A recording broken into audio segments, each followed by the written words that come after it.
Hello दोस्तों, आज हम करेंगे टीजीटी साइंस में फिजिक्स का चैप्टर 4 न्यूटन की गति के नियम तथा घर्षण। इससे पहले हमने इसमें आपके पास फोर्स, बैलेंस फोर्स, आपके पास कंजर्वेशन, मोमेंटम, आपके पास घिरनी वगैरह ये सारे टॉपिक कंप्लीट कराए थे। इस आज हम लास्ट टॉपिक रहेगा इसका आपके पास फ्रिक्शन कंप्लीट करेंगे। फिर इसके बाद नेक्स्ट प्रैक्टिस क्वेश्चन। तो देखिए, फ्रिक्शन होता क्या है, जानना हमारी डेली लाइफ में फ्रिक्शन कितना इंपॉर्टेंट है और हमें इससे क्या क्या काम कर सकते हैं। मोस्टली जितने भी हमारे पास लाइफ में जो भी वर्क है वो सारे फ्रिक्शन के बेस पर ही होते हैं। तो देखिए, फ्रिक्शन फ्रिक्शन क्या है, एक अपोजिट डायरेक्शन फोर्स अप्लाइड किया जाता है। जब कोई बॉडी फॉरवर्ड डायरेक्शन में मूव हो रही हो तो वह फ्रिक्शन बैकवर्ड डायरेक्शन में वर्क करेगा, या फिर बॉडी अगर बैकवर्ड डायरेक्शन में मूव हो रही है तो फ्रिक्शन फॉरवर्ड डायरेक्शन में हो। देखते हैं, जब दो वस्तुएं संपर्क में रखी जाती हैं तो उनके पृष्ठों के मध्य लगने वाला वह बल जो उनके बीच आपेक्षिक गति यानी कि रिलेटिव गति का विरोध करता है। यानी अगर बॉडी जिस डायरेक्शन में मूव कर रही है उसके जस्ट अपोजिट डायरेक्शन, यानी कि जिस डायरेक्शन में अगर कोई बॉडी मूव कर रही है उसके डायरेक्शन में मूव होने का विरोध करता है, तो उस बल को हम क्या बोलते हैं, घर्षण बल बोलते हैं। वह गुण घर्षण कहलाता है और उसका गुण क्यों क्या कहलाता है, घर्षण कहलाता है। घर्षण बल दो पिंडों की सतह के समांतर तथा घर्षण बल दो पिंडों की सतह के समांतर तथा उत्पन्न हुई गति के विरुद्ध कार्य करता है। यानी दो आपके पास बॉडी है, उनके एक दिन पैरेलल कंडीशन में आपके वर्क कर रहेगा तथा उनकी गति यानी जिस डायरेक्शन में मोशन कर रहे हैं उसके जस्ट अपोजिट डायरेक्शन में वर्क करता है। घर्षण बल संपर्क में आए तलों अथवा गतिमान वस्तुओं के बीच आपेक्षिक गति को नष्ट कर देता है, यानी रिलेटिव मोशन को क्या खत्म करेगा। घर्षण बल ससंजन तथा आसंजन बलों के कारण होता है, यानी कि आपके पास ससंजन और आसंजन दोनों टाइप के बलों के कारण उत्पन्न होता है। आगे देखिए, जब किन्हीं दो तलों के में घर्षण बल अधिक होता है तो स्नेहक के द्वारा घर्षण बल कम कर दिया जाता है। जैसे यहाँ पर एग्जाम्पल दिया, बेलनी गति और सर्पी गति। जैसे आपके पास कोई बॉडी, मान लीजिए रोलर है, अगर इसे आपके पास कहीं एक प्लेस से दूसरी जगह लेके जाना तो आप इसे रोल कराते ले जाए, इजीली ले जा सकते हैं। अगर इसे खींच के लेके जाएंगे यानी सर्पी गति बोलते हैं, सर्पी घर्षण, तो यहाँ पर आपके पास फ्रिक्शन फोर्स ज़्यादा मिलेगा। रोलिंग वाले में फ्रिक्शन फोर्स क्या होगा, कम होगा, चूँकि ये आपके पास एरिया कॉन्टैक्ट कम हो जाता है। तो यहाँ पर देखिए, घर्षण बल के प्रकार यानी कितने टाइप का घर्षण हो सकता है। तो पहला यहाँ पर लिखा है स्थैतिक घर्षण यानी स्टैटिक फ्रिक्शन बोल सकते हैं। नेक्स्ट रहेगा आपके पास गतिक फ्रिक्शन यानी डायनामिक फ्रिक्शन। तो पहले स्टैटिक फ्रिक्शन देखते हैं। यानी स्टैटिक जो फ्रिक्शन होता है आपके पास किसी बॉडी को रेस्ट में बनाए रखने के लिए कार्य करता है। देखिए, वह बल जो दो तलों के बीच अपेक्षित गति पैदा होने से पहले कार्य करता है। यानी आपके पास ये बॉडी यहाँ पर ऐसे रखी हुई है, तो जब तक ये रखी रहेगी जब तक इस पर स्टैटिक फ्रिक्शन फोर्स लगेगा। जैसे आपके पास ये मूवमेंट करना है, यानी मूवमेंट करनी स्टार्ट होने वाली है, उससे जब ये मूवमेंट करना स्टार्ट होगी तब तक तो यहाँ पर आपके पास फ्रिक्शन फोर्स यानी स्टैटिक फ्रिक्शन रहेगा, और ये मोशन करने लगी तो इसमें फिर डायनामिक फ्रिक्शन आ जाएगा। यानी वह घर्षण बल जो दो तलों के बीच अपेक्षित गति पैदा होने से पहले यानी पैदा होने से पहले कार्य करता है तो उसे हम स्थैतिक घर्षण बल कहते हैं, यानी स्टैटिक फ्रिक्शनल फोर्स कहते हैं। यह प्रकृति में स्वतः व्यवस्थित हो जाता है, यानी कोई बॉडी एक सरफेस पर रखी हुई, यानी अगर कोई बॉडी किसी सरफेस पर रखी है तो इसके बिटवीन स्टैटिक फ्रिक्शन लग रहा होगा। तो ये बोला गया प्रकृति में स्वयं व्यवस्थित हो जाता है तथा यह परिणाम को इस प्रकार व्यवस्थित करता है कि वस्तु पर कार्यरत अन्य बलों के साथ यह दो तलों के मध्य विश्राम अवस्था में बनाए रखे, यानी दो तलों के बीच बॉडी क्या रेस्ट पर बनी रहे। तो यहाँ पर एफ एस बराबर एफ हो जाएगा, यानी एफ एस रिप्रेजेंट करता है स्टैटिक फ्रिक्शन फोर्स को और ये नॉर्मल फ्रिक्शन हो जाएगा। दिए गए तलों के लिए एफ एस से डायरेक्टली प्रोपोर्शनल होता है आर। आर यहाँ पर होता है रिएक्शन फोर्स, नॉर्मल रिएक्शन बोल सकते हैं या फिर रिएक्शन फोर्स। तो यहाँ पर ये प्रोपोर्शनलिटी सिंबल हटाएंगे तो एफ एस बराबर हो जाएगा mu S R. Mu S यहाँ पर रिप्रेजेंट करता है आपके friction coefficient, static friction coefficient यानी कि स्थैतिक घर्षण बल नियतांक। तो यहाँ म्यू एस को स्थैतिक घर्षण बल नियतांक बोलते हैं। तो फॉर्मूला हो जाता है F S equal to mu R, और आर यहाँ पर है अविलंब प्रतिक्रिया यानी कि आपका नॉर्मल रिएक्शन। नेक्स्ट हम देखेंगे गतिक घर्षण बल, इसे डायनामिक। ये जब कोई बॉडी गति यानी मोशन कर रही होती है तब वर्क करता है। देखिए डायनामिक फ्रिक्शन, गति प्रारंभ होने पर तलों के मध्य लगने वाला घर्षण बल नष्ट हो जाता है तथा अब एक समान गति बनाए रखने के लिए यानी जिस कंडीशन में बॉडी मूव कर रही है उसी कंडीशन में लगातार मूव करती रहे, उस गति को बनाए रखने के लिए कुछ बल की आवश्यकता होती है। गति के दौरान तलों के बीच लगने वाले घर्षण बल को गतिक घर्षण बल कहते हैं। यानी कोई बॉडी मोशन कर रही है तो उनके बिटवीन जो बल लग रहा हो उसे हम क्या बोलेंगे, घर्षण बल कहते हैं, यानी कि डायनामिक फ्रिक्शन फोर्स कह सकते हैं। और डायनामिक फ्रिक्शन को बोलते हैं आपके पास एफ के। इसका मान सीमांत स्थैतिक घर्षण बल से कम होता है। जैसे आपके पास ये स्टैटिक जो फ्रिक्शन है आपके पास उससे बेस की वैल्यू क्या होंगी, कम रही होगी। इसका मान सीमांत यानी इसका मान सीमांत स्थैतिक घर्षण बल यानी एफएस से कम होता है। सीमांत मीन्स होता है आपका लिमिटिंग फ्रिक्शंस, यानी लिमिटिंग से इसकी वैल्यू क्या होगी, ज़्यादा रही होगी। ये आपके पास स्टैटिक से ज़्यादा होता है, ऐसे स्टैटिक की वैल्यू ज़्यादा होगी, उससे आपके पास कम रहेगी डायनामिक की, और इससे भी कम रहेगी लिमिटिंग की। तो गति घर्षण बराबर फॉर्मूला हो जाएगा एफ के बराबर म्यू के और आर। म्यू के यहाँ पर रिप्रेजेंट करेगा आपके पास डायनामिक फ्रिक्शन कोफिशिएंट, और आर हो जाएगा नॉर्मल रिएक्शन, एफ के हो जाएगा गति घर्षण बल। तो यहाँ पर ये म्यू के हमने बताया ना गति घर्षण गुणांक। नेक्स्ट देखिए सीमांत घर्षण, यानी आपके पास मान लो ये कोई आपके पास बॉडी है अपनी पोजीशन पर रखी हुई है, अब यहाँ पर इसके बिटवीन आपके पास जो वर्क कर रहा है स्टैटिक कौन सा फ्रिक्शन फोर्स वर्क कर रहा होगा, स्टैटिक फ्रिक्शन। अब इस पर हमको इतना फोर्स अप्लाई करें कि ये इस बॉडी का जो स्टैटिक फ्रिक्शन है वो क्या हो जाए, ब्रेक हो जाए। और स्टैटिक फ्रिक्शन जब ब्रेक होगा तो इसके पास कौन सा आ जाएगा आपके पास, डायनामिक फ्रिक्शन फोर्स। और डायनामिक फ्रिक्शन में एक बॉडी का मूव होने लगेगी। तो यानी किसी बॉडी का स्टैटिक फ्रिक्शन को ब्रेक करने के लिए जितनी आपके पास फोर्स की रिक्वायरमेंट होती है उसे हम क्या बोलते हैं, सीमांत घर्षण बल। तो यहाँ पर बोला है आरोपित बल एफ को थोड़ा सा बढ़ाने पर वस्तु गति नहीं करती।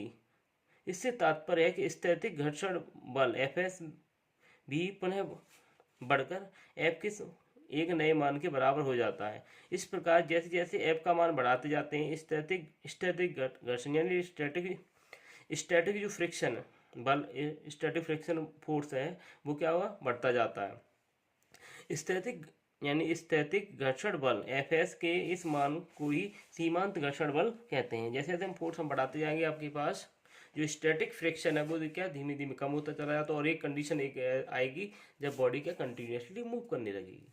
और मूव करने वाली जहाँ पर बॉडी मूव करना स्टार्ट हो जाती है तो वहाँ पर क्या बोलते हैं, उसका स्टैटिक जो लिमिटिंग फ्रिक्शन है वो क्या ब्रेक कर दिया हमने।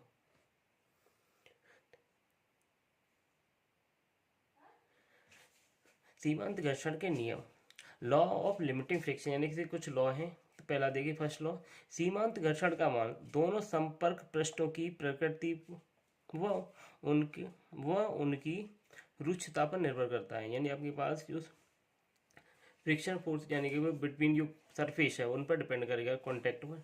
अगर वो सरफेस स्मूथ है तो वहाँ पर आपके पास कैसा लिमिटिंग जो फ्रिक्शन है वो कम होगा। अगर वो रफ सरफेस है तो वहाँ पर लिमिटिंग फ्रिक्शन की वैल्यू क्या हो, ज़्यादा रही होगी। नेक्स्ट देखिए सेकंड पॉइंट, सीमांत घर्षण दोनों संपर्क पृष्ठों की स्पर्श रेखीय व उस दिशा के विपरीत होती है जिससे गति शुरू होने वाली हो। यानी अगर दो बॉडी एक दूसरे कॉन्टेक्ट्स में, तो सीमांत घर्षण दोनों पृष्ठों के स्पर्श रेखी यानी यहाँ पर वो कांटेक्ट कर रहे हैं और जिस दिशा में आपके पास बॉडी गति कर रही है उसके जस्ट अपोजिट डायरेक्शन में होती है। नेक्स्ट थर्ड देखें, दो सतहों के बीच सीमांत घर्षण का मान उन दोनों पृष्ठों के बीच की अभिलंब प्रतिक्रिया के समानुपाती होता है। यानी अगर दो बॉडी हैं उनके बीच में आपके पास लिमिटिंग फ्रिक्शन फोर्स वर्कआउट कर रहा है तो वो डायरेक्टली प्रोपोर्शनल होगा आपके पास नॉर्मल रिएक्शन के। और यहाँ पर अब प्रोपोर्शनलिटी सिंबल हटाएंगे तो कांस्टेंट लगा देंगे तो एफ एल बराबर हो जाएगा म्यू एल और आर। यानी आपके पास लिमिटिंग फ्रिक्शन फोर्स बराबर हो जाएगा म्यू एल और आर। आर यहाँ पर नॉर्मल रिएक्शन है, म्यू एल आपका रिप्रेजेंट करेगा लिमिटिंग फ्रिक्शन कोफिशिएंट, तो हमने ये लिखा हो। नेक्स्ट फोर्थ पॉइंट में देखें, यदि अविलंब प्रतिक्रिया समान रहे तो पृष्ठों के बीच सीमांत घर्षण पृष्ठ की आकृति और क्षेत्रफल पर निर्भर नहीं करता। ये काफ़ी इंपॉर्टेंट पॉइंट रहेगा। यदि अविलंब प्रतिक्रिया समान यानी आपके पास नॉर्मल यानी आर की वैल्यू सेम दोनों सरफेस के लिए सेम रहे तो दोनों पृष्ठों के बीच सीमांत घर्षण जो पृष्ठों की प्रवृत्ति यानी उसके यूनिट सरफेस है उन पर नेचर पर डिपेंड नहीं करेगा, ना ही उसके एरिया पर डिपेंड करेगा। अगर नॉर्मल रिएक्शन सेम है तो वैसे तो ये डिपेंड करता है। नेक्स्ट देखेंगे सरफी यानी स्लाइडिंग फ्रिक्शंस। आपने देखा अगर कोई इंक्लाइंड प्लेन है और यहाँ पर हम इसे स्लाइड करते हैं यानी कि स्लाइड कर रहे हैं यानी यहाँ से फिसलाते हुए नीचे लेके आ रहे हैं तो वहाँ पर फ्रिक्शन फोर्स देखेंगे। जब कोई वस्तु किसी अन्य वस्तु की सतह पर फिसलती है अथवा फिसलने का प्रयास करती है तो दोनों वस्तुओं के बीच लगने वाले बल को स्पर्श सर्पी घर्षण कहते हैं। जैसे आपने कोई बॉडी रखी है, इसे हम खींचते हुए ऐसे तरीके ले जा रहे हैं तो यहाँ पर भी आपके पास सर्पी घर्षण होगा यानी कि आप स्लाइडिंग फ्रिक्शन बोल सकते हैं। नेक्स्ट देखेंगे रोलिंग फ्रिक्शंस। जैसे आपने कोई ड्रम है, आप टायर है, आपसे रोल कराते हैं ऐसे घुमाते हुए लेके जा रहे हैं तो उनके बिटवीन जो आपके फ्रिक्शन फोर्स वर्कआउट करेगा उसे बोलते हैं रोलिंग फ्रिक्शन। और रोलिंग फ्रिक्शन की वैल्यू कम होती है as a compare of sliding friction से। तो नेक्स्ट देख, जब कोई वस्तु किसी अन्य वस्तु की सतह पर लुढ़कती अथवा लुढ़कने का प्रयास करती है तो दोनों वस्तुओं के बीच लगने वाले घर्षण को लोटनी घर्षण कहते हैं यानी कि रोलिंग फ्रिक्शन कहते हैं। इसके बाद नेक्स्ट देखेंगे एंगल ऑफ फ्रिक्शंस। यानी कि कोई बॉडी आपके पास एक बॉडी दूसरी बॉडी पर रोल कर रही है तो वो डिपेंड करेगा आपका एंगल ऑफ फ्रिक्शन पर। सीमांत घर्षण यानी सीमांत घर्षण की अवस्था में यानी लिमिटिंग फ्रिक्शन की कंडीशन में अविलंब प्रक्रिया यानी आर तथा सीमांत घर्षण बल यानी एफ एस के परिणाम तथा अविलंब प्रतिक्रिया के बीच बना कोण घर्षण कोण कहलाता है। यानी आपके पास सीमांत घर्षण लिमिटिंग फ्रिक्शन में की अविलंब प्रतिक्रिया यानी आर और सीमांत घर्षण की का परिणाम तथा अविलंब प्रतिक्रिया के बीच बना कोण को हम क्या बोलेंगे, घर्षण कोण कहते हैं। इसे रिप्रेजेंट करते हैं हम अल्फा से। तो हम यहाँ पर इसका फॉर्मूला देखेंगे। देखिए तो यहाँ पर फॉर्मूला लिखा है tan अल्फा यानी कि आपके पास tan alpha is equal to F upon R. F यहाँ पर फ्रिक्शन फोर्स हो जाएगा, आर हो जाएगा नॉर्मल रिएक्शन और tan अल्फा यहाँ पर रिप्रेजेंट करेगा अल्फा रिप्रेजेंट करेगा एंगल ऑफ फ्रिक्शन। तो F upon R is equal to mu लिख सकते हैं यानी ये भी फॉर्मूला हो जाएगा। ये दोनों फॉर्मूले आपके पास tan alpha is equal to F upon R लिख सकते हैं आप F upon R is equal to mu, चूँकि म्यू बराबर होता है tan अल्फा के। तो यहाँ पर हमने फोर्स लिखा है, ये नॉर्मल रिएक्शन लिखा है, इसके बिटवीन जो आपके पास रिजल्टेंट रहेगा रूट यहाँ देखिए आपके पास F square plus R square के बराबर। तो tan अल्फा बराबर म्यू होता है। इस प्रकार स्टैटिक फ्रिक्शन गुणांक घर्षण कोण की स्पर्श रेखा के बराबर होता है यानी आपके पास यानी म्यू बराबर क्या हो जाएगा tan अल्फा के बराबर। नेक्स्ट देखें एंगल ऑफ रेस्पॉन्स यानी विराम कोण। यानी आपके पास अगर कोई बॉडी यानी कि इंक्लाइंड प्लेन पर लुढ़कते हुए नीचे आ रही है या ऊपर जा रही है तो वहाँ पर एंगल क्या रहेगा, नत तल के यानी कि इंक्लाइंड प्लेन की बात कर रहे हैं, नत तल के द्वारा बनाया गया वह कोण जिससे उस पर रखी वस्तु फिसलना प्रारंभ करती या फिर ब्राम कोण कहलाता है। यानी वो उससे क्या बोलते हैं, ब्राम कोण कहलाता है। जैसे कोई बॉडी इंक्लाइंड प्लेन पर यहाँ पर रखी है, जैसे रखी है इस कंडीशन तो कंटिन्यूस रखी रहेगी और जैसे जैसे हम इसे ऊपर उठाते जाएं और आप देखिए ये बॉडी यहाँ से फिसलना स्टार्ट कर जाए तो यहाँ पर ये एंगल बनेगा, उसे बोलेंगे ब्राम कोण यानी एंगल ऑफ रेस्पॉन्स।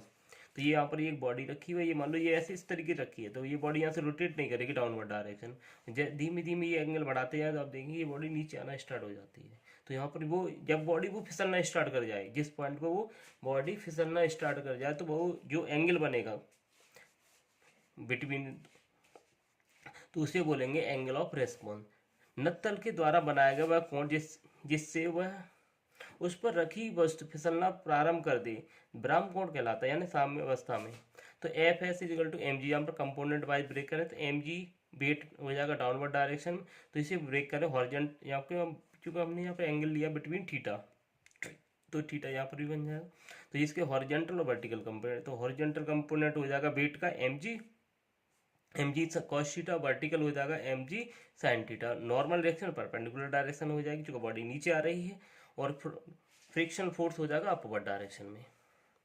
तो F is equal to M G sine theta, और नॉर्मल डायरेक्शन किससे बैलेंस कर देगी, एम जी कॉस थीटा को, क्योंकि ये दोनों अपोजिट डायरेक्शन। तो एफ बराबर किसके हो जाएगा, एम जी साइन थीटा, और नॉर्मल डायरेक्शन किसके बराबर होगी, एम जी कॉस थीटा की।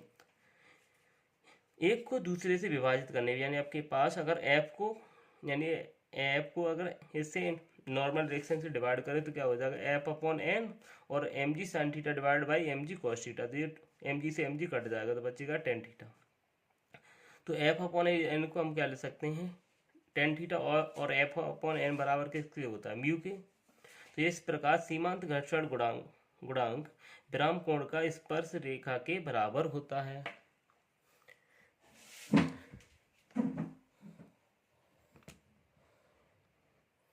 तो हमने यहाँ पर देखा F upon N is equal to tan theta, और एफ अपॉन एन को हम बोलते हैं म्यू के बराबर, तो म्यू बराबर हो जाएगा टेन थीटा। इस प्रकार सीमांत गुणांक विराम कोण की स्पर्श रेखा के बराबर होता है, यानी म्यू बराबर टेन थीटा के बराबर होता है। तो इस तरीके से हमने ये वाला चैप्टर खत्म किया। अब इसके प्रैक्टिस क्वेश्चन करेंगे। अगर आपको आज का वीडियो अच्छा लगा हो तो चैनल को लाइक करें, सब्सक्राइब करें। Thank you watching the video.